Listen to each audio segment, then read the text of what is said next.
오늘 주제는 굉장히 중요한 주제입니다. 두 가지, 하나는 떠남이라는 것이고 하나님의 사닥다리, 하늘문이라고 하는 굉장히 중요한 주제이죠. 인생은 만남의 연속입니다. 또한 떠남의 연속입니다. 인생은 채움의 연속이에요. 그러나 또 하나 계속 버려야 하는 비움의 연속입니다. 밥을 먹고 또는 화장실을 가야 하죠. 숨을 들이마시고 내쉬어야 합니다. 내어뱉지 않으면 받아들일 수가 없습니다. 영적으로도 마찬가지입니다. 계속 채우고 또 뿜어내고 만나고 헤어지고 인간은 만남을 통해서도 성장하고 떠남을 통해서도 성장합니다. 중요한 떠남, 우리 인생에 굉장히 중요한 떠남, 우리 야곱의 인생에 정말 획을 긋는 그의 인생이 전체적으로 흔들리는 이때까지 살았던 삶과 전혀 다른 새로운 신세계로 들어가는 그런 가슴 아픈 떠남입니다. 사실은 죄 때문에 발생한 것이기 때문에. 그러나 하나님은 그 죄를 선하게 위대한 떠남으로 하나님과 동행하는 새로운 떠남의 축복의 자리로 바꿔주셨어요. 이것이 하나님의 은혜이죠. 하나님 우리의 죄와 악을 선한 것으로 바꿔주십니다. 창세기 27장에는 실수하는 가족들, 기도하는 아버지, 기도하는 어머님은 볼 수 없는 서로의 이권을 위해서 자기 편을 만들고 서로 싸우고 죽이려고 하는 헐뜯는 가족들, 미워하는 가족들, 방어하는 가족들, 염탐하는 가족들, 믿음의 주상에 아주 비참한 면모를 받습니다. 28장은 결과예요. 그래서 야곱이 떠나게 돼요. 사랑하는 아들 한 명을 내어보내야 하는, 함께 살 수 없는 비극이 발생합니다. 여러분, 우리는 실수를 하죠. 우리는 죄를 짓습니다. 이게 의도하든 의도하지 않든 우리는 실수를 하고 죄를 져요. 그것이 실패는 아니에요. 끝은 아닙니다. 하나님은 기회를 주시고 그 실수와 실패와 그 넘어짐을 통해서 하나님께서 더 우리를 다듬어 가시죠. 그러나 중요한 것은 우리가 죄를 지으면 반드시 죄에 대한 대가가 온다는 거예요. 그거는 부인할 수 없습니다. 우리가 잘못을 하면 잘못의 결과가 이루어지고 그 비참한 현실이 우리에게 다가와요. 우리가 예수님 때문에, 예수님의 은혜로 용서를 받고 구원을 받지만 사실은 예수님이 대가를 치른 거죠. 그것이 내가 앞으로 죄를 많이 져도 된다라는 보증지표가 돼서는 큰일 나죠. 오히려 미안해서라도 죄를 짓지 않는 죄의 모습을 우리가 수정해 나가는 모습을 보여야 되는데, 사실 오늘 야곱이 이렇게 떠나게 된 이유는 죄의 결과입니다. 이 가족의 부작용의 결과입니다. 이삭의 가정의 죄로 막내 아들, 둘째 아들이 광야로 쫓겨나게 됩니다. 그리고 야곱은 이제 정처 없는 수십 년간의 방황의 인생을 시작합니다. 그런 나그네의 삶을 시작해요. 도망자의 인생, 쫓기는 삶을 시작합니다. 여기에는 야곱의 잘못도 있습니다. 야곱도 야심이 있었어요. 처음에는 거부했지만 사실은 장자권이 탐났고 축복권이 쳤났어요. 두 배나 가지는, 두 배의 여러 혜택을 받는 형이, 간발의 차이로 태어난 쌍둥이 형이 자기와 너무나 다른 인생을 살 것에 대한 이 야심찬 야망의 계획을 갖고 있었죠. 이것이 야곱의 인생이에요. 근데 야곱이 앞으로도 계속 이런 실수를 반복해요. 우리는 이 야곱을 그래서 주목해야 합니다. 그는 신앙이 있어요. 하나님에 대한 믿음이 오늘 이 본문을 통해서 더 깊어집니다. 그런데 그가 하나님을 만남에도 불구하고 그 죄의 근성을 내려놓질 않아요. 그 야심을 내려놓지를 않아요. 그러니까 계속 힘들게 살아요.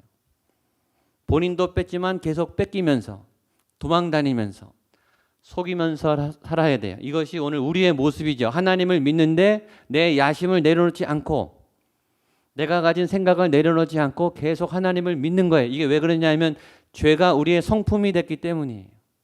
머리로는 알아요. 내려놓아야 되고 포기해야 되고 떠나야 되고 비워야 되고 거룩한 삶을 산다야 된다는 것은 다 알아요. 얼마든지 설교할 수 있어요. 근데 삶은 전혀 내려놓지 않아요. 그리고 계속 맴돌고 방황해요. 왜냐하면 죄가 우리의 성품이 되어버렸기 때문이에요. 그것처럼 무서운 게 없어요. 죄가 습관이 된 거예요. 늘 이 죄의 자리를 맴돌아요. 죄의 경향이 강한 거죠. 그러니까 아는데 안 되는 거예요. 성령님의 능력을 알지만 그 힘이 내 죄를 이길 수 없도록 내 안에 강한 죄의 자리가 둥지를 틀고 앉아 있어요. 성격이 나오는 거예요. 믿음을 생활해도 성격대로 하는 거죠. 교회 가운데 공동체를 힘들게 하는, 가정 안에서 크리스찬 가정인데 가족들을 힘들게 하는 거는 다 거기서 나오는 거예요. 예수님을 믿으면 그 성격이 뿌리가 뽑아져야 되고 그 성품이 바뀌어야 되죠.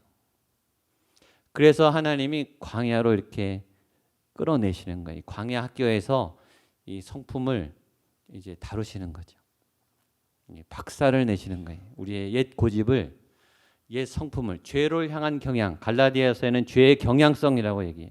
자꾸 몸이요 이렇게 가는 거예요. 나도 모르게 이 어둠으로, 이 분노로, 이 역방향적으로 가는 거죠. 하나님이 이제 끌어들이기 위해서 광야에서 다루시는 그런 내용입니다. 중간에 좀 본문을 건너뛰었습니다. 내용은 이렇습니다. 이삭이 몰래 이제 축복권을 차지하죠. 장자권도 뺐고 축복권도 뺏었어요. 근데 이 에서가 이제 알았죠. 그래서 죽일 복수를 합니다. 복수를 결정해요. 근데 이걸 또 리브가가 들어요. 들어서 이 자기 사랑하는 야곱이 죽을 것 같으니까 밤에 급하게 이삭에게 얘기해서 밧단 아람 800m 떨어져 있는 자기 오빠의 가정으로 보냅니다. 명분은 아내를 골라야 된다. 이제 결혼을 시켜야 되는데 우리 가문에 믿음이 좋은 우리 아내를 찾아야 된다. 라는 명목으로 야곱을 도피시키죠. 그리고 이삭이 축복하고 보내는 장면 다음에 이제 야곱이 브엘세바를 떠나 정든 집을 떠나서 이제 하란을 향하는 나그네 삶을 시작하는 그 여정의 출발점이 오늘 본문입니다. 10절 말씀을 같이 보겠습니다. 10절입니다. 시작. 야곱이 브엘세바에서 떠나 하란으로 향하여 가더니, 짧은 한 절인데요. 이 안에 굉장히 많은 모습이 담겨져 있습니다. 이 과도기죠, 과도기. 이 전의 야곱의 모습과 이 이후의 야곱의 모습이 굉장히 대조적이에요. 먼저 배우는 교훈 하나는 인생은 내 계획대로 되지 않는다는 거예요. 그리고 위험한 모험으로 가득 차 있다는 거죠. 어제까지만 해도 야곱은 자기 인생에 이런 날이 올 줄은 상상도 못했어요. 부잣집 아들로 거부의 재벌집 둘째 아들입니다. 부족한 것 없이. 그리고 지금 장자권도 얻었겠다, 축복권도 다 따냈어요. 자기가 원하는 걸 다 손에 쥐었어요. 이제 누리면서 잘 살면 돼요. 그런데 자기가 이렇게 밤에 도망자로 아무것도 가지지 못하고 버림받은 아들로 도망갈 줄은 꿈에도 생각 못했죠. 이것이 우리의 삶의 한순간에 찾아와요. 예측할 수 없는, 계획할 수 없는 새로운 놀라운 일이. 그래서 우리가 아침에 눈을 뜨면 긴장하죠. 새로운 한 주를 기대를 하지만 또한 우리는 굉장히 염려하면서 시작해요. 무슨 사고가 일어날까? 무슨 위험이 닥칠까? 여러분, 안전지대는 없지 않습니까? 세상은 안전하지 않잖아요. 회사도 안전하지 않고 학교도 안전하지 않아요. 가정도 안전하지 않아요. 교회도 안전하지가 않아요. 숨을 데가 없어요. 위험은 도처에 열려 있어요. 상황이 우리를 힘들게 하든지 전혀 예상하지 못했던 사람이 우리를 다치게 하든지 우리는 언제든지 공격받을 수 있는 노출된 지점에 놓여 있습니다. 안전하지 않아요. 내가 계획을 세워도 내가 예상을 하지만 내 계획대로 잘 가고 있는가? 잘 가도 불안해요. 그러나 잘 가지지 않습니다. 전혀 뜻밖의 상황이 생겨요. 그 중에 하나가 사람 관계예요. 만남과 헤어짐. 내가 원한다고 만날 수도 없고 또 내가 헤어지기 싫다고 마음대로 떠날 수도 없어요. 이 만남과 떠남 안에 하나님의 계획이 있습니다. 무수한 만남 그리고 무수한 떠남은 우리의 원하는 대로 잘 되지 않아요. 사랑하는 사람들, 함께하고 싶은 사람들, 정말 평생 같이 하고 싶어도 평생 같이 할 수 없는 그런 상황에 우리는 떠나야 하는 이 상황을 직면하게 됩니다. 제가 아는 서울대 교수님은 자녀들을 잘 키우셨어요. 너무 잘 키우셔서 딸은 영국으로 유학 갔고 아들은 미국으로 유학을 갔어요. 1년에 한 번 보여요. 일주일. 그게 다예요. 그분들이 이제 결혼해서 이제 그날에 살겠죠. 갈수록 더 보기 힘든 거예요. 다 잘 살았고 믿음도 좋아요. 그러나 일주일에 고작 1년에 고작 일주일. 같이 있는 시간. 물론 전화나 뭐 많이 하시겠지만 내가 원해도 가족들도 내 마음대로 만날 수 없어요. 이 떠남 안에 있는 하나님의 교훈이 있죠. 정말 우리가 준비해야 될 중요한 떠남은 죽음이에요. 우리는 다 알아요. 우리가 죽는다는 것을. 그러나 우리는 죽음을 준비하지 않아요. 그리고 죽음에 임박했을 때 당황하고 놀라고 두려워해요. 준비하지 않았다는 얘기죠. 우리는 죽음을 준비해야 합니다. 그리고 떠남을 준비해야 해요. 제가 여러 번 얘기했죠. 누구든 다 떠나게 돼 있습니다. 누구와도 반드시 헤어지게 돼 있어요. 우리는 이별을 준비하면서 살아야 합니다. 그것이 하나님 앞에 순종하는 만남의 원리입니다. 떠남을 생각하면서 우리는 굉장히 중요한 인생의 두 방향을 생각해야 합니다. 들어가는 방향과 나오는 방향. 인 앤 아웃. 미국에 가면 인 앤 아웃 햄버거, 유명한 햄버거 그림 한번 보이시죠? 먹어보신 분은 알 거예요. 맛있습니다. 근데 제목을 잘 붙인 것 같아요. 물론 출입하다 이런 뜻이겠지만 들어가는 힘과 들어가려고 하는 힘과 나오려고 하는 힘. 이 인생의 두 방향입니다. 이걸 좀 더 구체화하면 구심력과 원심력. 우리는 이 두 힘을 가지고 살아요. 그림을 한번 보여주시죠. 구심력은 안을 향하는 힘이에요. 안정을 향하는 힘. 채워나가려고 하는 힘. 우리는 안정에 대한 보호 본능이 있어요. 우리는 안전하고 익숙한 곳으로 더 채워나가려고 하는, 그것을 더 확장하려고 하는, 그리고 나의 삶의 자리를 안정하게 유지하려고 하는 그런 본능이 있어요. 그래서 우리는 집으로 가고 사람을 만나고 체험을 받고 공부를 하고 실력을 쌓고 밥을 먹죠. 이건 충전하는 거예요. 우리의 많은 기도는 이런 기도. 채워주십시오. 도와주십시오. 쉬게 해주십시오. 보호해 주십시오. 이건 구심, 안으로 향한 굉장히 강한 관성이죠. 본능적으로 우리는 보호받기 원하고 안정되기 원하는 이런 강력한 힘이 있어요. 굉장히 중요한 힘입니다. 이것이 삶의 우리의 베이스가 돼요.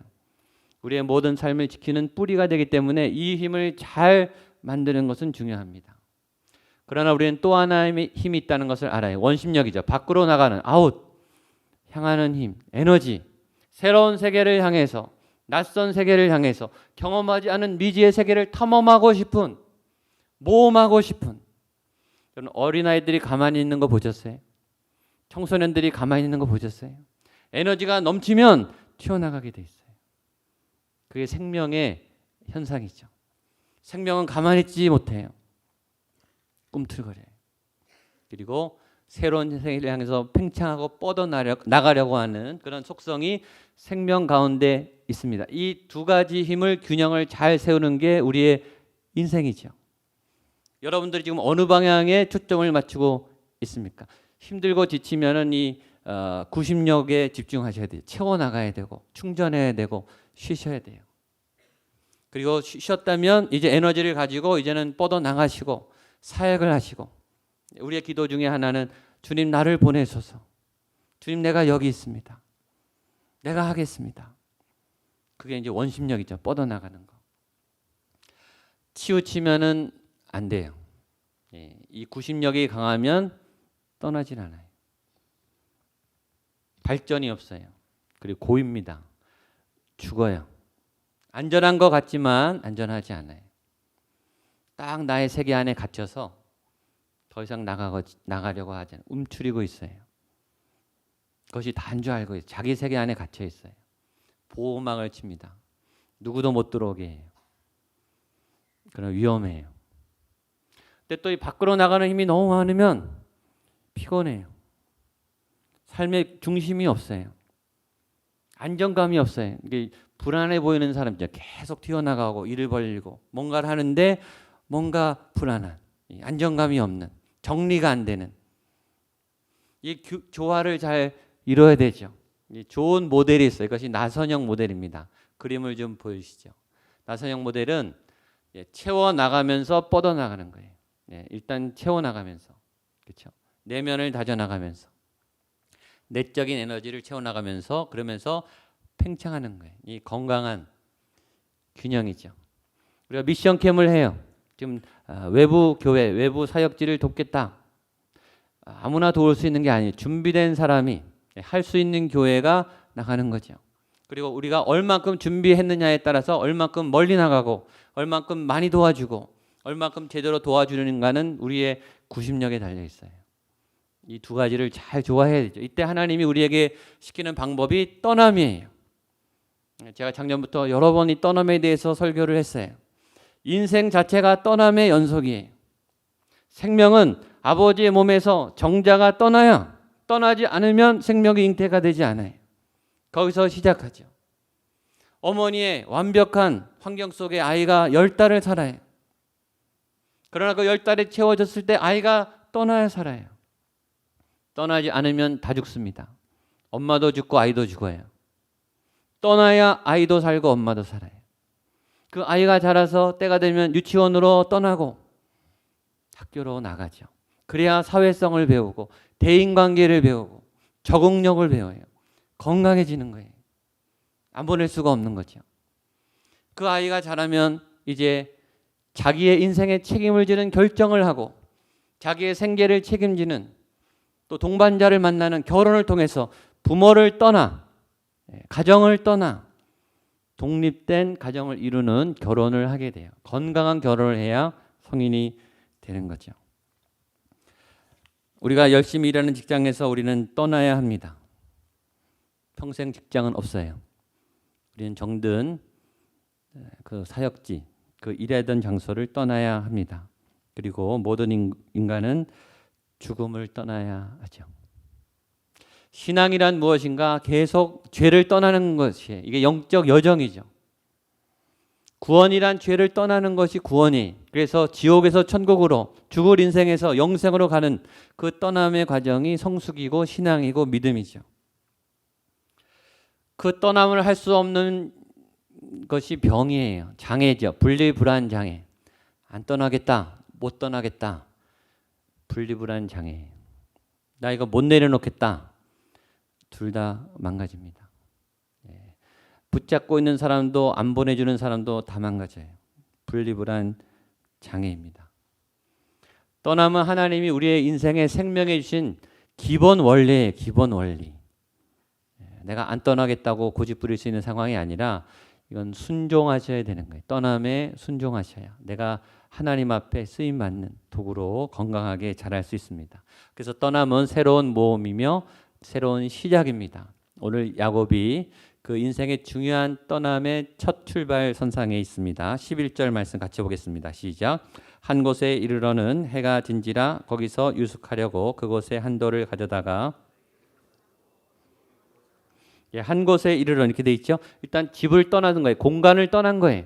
그러니까 공간을 떠나서 새로운 떠남을 하면 다 낯설어요. 다 제로 베이스예요. 다 시작이에요. 출발입니다. 나를 잘 아는 사람이 없어요. 나를 알아주는 사람이 없다고 해요. 내가 유명한, 내가 부잣집 둘째 아들 야곱이라는 것을 아무도 몰라요. 아무도 나에게 관심이 없어요.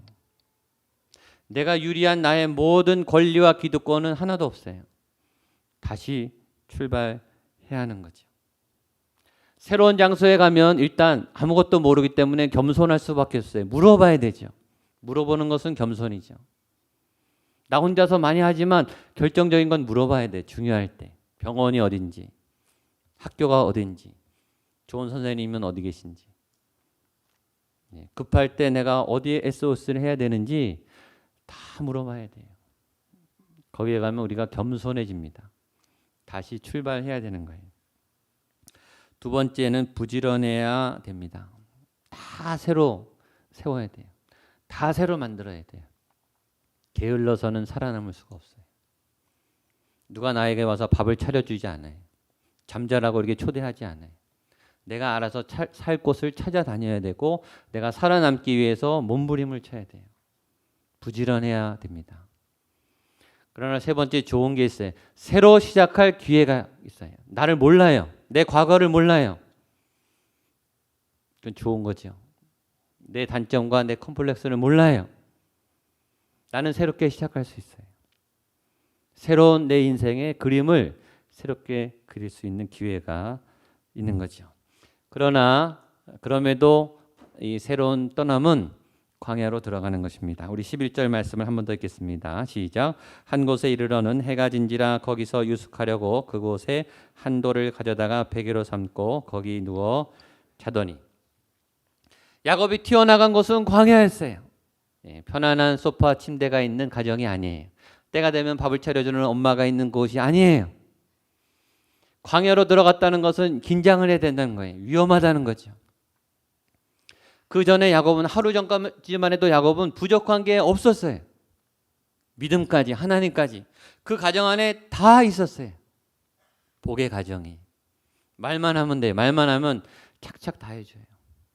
근데 지금은 하루아침에 갖고 있는 게 하나도 없어요. 다 잃어버렸어요. 있는 게 하나도 없어요. 다 뺏겼습니다. 당장 오늘 어디서 밥 먹어야 될지도 없어요. 어디서 자야 될지. 숙소를 못 찾았어요. 그래서 길바닥에 자는 거예요. 일단 상황 자체가 힘들어요. 일단 육체가 이 몸이 편안한 데 익숙해 있다가 그렇죠? 광야에서 먹을 것이 없는 데서 잠자리가 불편한 맨바닥에 돌을 베고 자려니 이 몸이 얼마나 힘들겠습니까? 두 번째 더 힘든 거는 마음이에요. 마음. 외로운 상황보다 더 힘든 것은 외롭다는 생각이. 좀 기댈 사람이 아무도 없어요. 얘기할 사람도 아무도 없어요. 여러분 혼자 있는 것처럼 공포스러운 게 없습니다. 특히 사람이 많은데 혼자 있다는 생각은 제일 공포스러워요. 그게 더 힘든 거예요. 야곱 주변에 아무도 없습니다. 거기는 오픈된 개방된 장소예요. 낯선 장소에 어떤 위험이, 어떤 도적이, 어떤 짐승이 밤에 자고 있는데 자기를 공격할지 아무런 안전장치가 없어요. 잠이 오겠습니까? 그 심리적인 압박감, 버림받았다는 이 처량함, 그 다음에 본인의 죄로 인한 그 죄책감, 이게 막 야곱을 괴롭혔을 것입니다. 그런 상태였어요. 야곱이. 그런데 놀라운 일은 기적이 일어난 거예요. 거기서 하나님을 새롭게 만났다는 거예요. 여러분 모든 것을 뺏겨야 하나님을 만나요. 그게 오늘 메시지예요. 다 빼앗겨야, 다 버려야 진짜 하나님을 다 만나요. 현대인들이 믿음이 깊을 수 없는 이유는 바쁘기 때문이에요. 가진 게 너무 많기 때문이에요. 그래서 여러 대안 중에 하나로 하나님을 잡아요. 아쉬움은 찾아가요. 하나님을 그런 존재로 다 만나지 않아요. 내가 필요한 부분만, 내가 원하는 때에 하나님 그렇게만 내 인생에 오라는 거예요. 하나님을 다 만나지 않아요. 그 하나님이 진짜 하나님일까요? 여러분이 알고 있는 하나님이 진짜 여러분의 하나님이 맞습니까? 그걸 점검해 보셔야 돼요. 진짜 하나님은 다 빼앗겼을 때, 아무것도 없을 때 만나는 거예요. 오늘 12절에 그 하나님이 찾아오셨습니다. 12절 보겠습니다. 시작. 꿈에 본즉 사닥다리가 땅 위에 서 있는데 그 꼭대기가 하늘에 닿았고 또 본즉 하나님이 사자들이 그 위에서 오르락 내리락 하고. 우리가 안전한 곳에 둥지를 틀어놓고 하나님한테 하나님 여기 오세요. 여기서 내 필요를 채워주세요. 나를 도와주세요. 그게 내가 하나님이라고 인정하겠습니다. 그러고 있어요. 근데 우리가 진짜 하나님을 만나는 자리는 그런 익숙한 자리가 아니에요. 거기서 쫓겨나서 거기서 도망 나와서 진짜 하나님을 정통으로 제대로 만나는 자리는 낯선 곳이에요. 내 인생에 굉장히 낯선 어느 장소에서, 그래서 수련회나 기도원에서 하나님을 만나는 거예요. 내가 생각하는 내 머릿속의 하나님이 아니거든요. 거기는 내 계획대로 되는 데가 아니거든요. 거기는 하나님이 이끌어가는 하나님의 현장으로 하나님이 끌어들이시는 거예요. 그래야 진짜 하나님을 만나는 거예요. 그래서 정말 하나님을 만나는 때는 보금자리를 떠나는 때예요. 익숙한 자리를 떠나야 하는지. 그래서 제가 여름 수련회를 가든지 아울리치를 가시든지 기도원을 가시든지 여러분이 새로운 하나님을 만나려면 나가셔야 돼요. 오히려 거기에 내가 이전에 알던 하나님이 아닌 어마어마한 하나님, 우주 가운데 계신 내 상상을 초월한 내 문제보다 훨씬 크신 어마어마한 그 하나님을 만나서 충격을 받으셔야 돼요. 그게 진짜 하나님이죠. 그 하나님 언제 만나는가? 저와 여러분의 안전이 깨져야 돼요. 안전장치가 풀어져야 돼요. 내 인생의 삶의 방향, 내가 계획했던 그 삶의 방향과 내 스케줄이 무너져야 돼요. 하나님이 그렇게 쳐들어오신다니까요.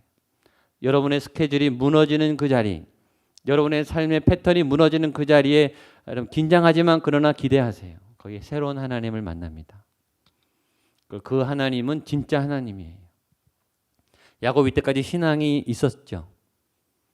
이삭 밑에서 얼마나 신앙교육을 잘 받았겠어요. 그러나 그건 이삭의 가정에 있는 하나님이에요. 그러니까 하나님은 광야에서 하늘의 별과 같이 사닥다리를 늘어놓으시고 야곱을 개인적으로 강하게 찾아오셨어요. 여러분 그 하나님을 만나고 싶지 않습니까? 내가 원하는 내가 생각하는 하나님이 아니에요. 그 하나님은 낯선 하나님이에요. 그러나 새로운 하나님이에요. 진짜 하나님이에요. 머릿속의 하나님이 아니에요. 내 삶의 가슴으로 내 옆에 나와 동행하시는 진짜 하나님. 그래서 하나님이 이 광야에서 야곱을 만나 베델의 하나님이죠. 다음 주 기대하십시오. 얼마나 위대한 하나님을 만나는지. 그 하나님이 어떻게 막 눈물이 나요. 하나님이 말씀한 내가 진짜 하나님을 나를 향한 하나님의 말씀을 들으면요 눈물이 안 날 수가 없어요. 하나님 나 같은 사람을 어떻게 이렇게 되는 거죠. 하나님 내가 뭐라고 이런 나를 만나십니까? 이 영이 회복이 되는 거예요. 내 안에. 진짜 하나님을 만나면 내 영이 막 살아나는 거예요. 진짜 하나님. 그런 하나님 만나면요 뺏을 필요가 없어요. 하나님이 꽉 차는데 뭐가 모자랍니까? 시기할 이유가 없는 거예요. 싸울 이유가 없는 거예요. 그 하나님이 채워지면 이 모든 삶의 이 계획이 우선순위가 다 바뀌어요.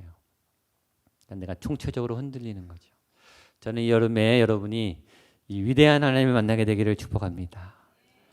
그 하나님을 만나시면 삶이 바뀔 거예요. 우리의 믿음도 바뀔 거예요. 우리의 가정과 교회가 그런 하나님으로 새로워지기를 축복합니다.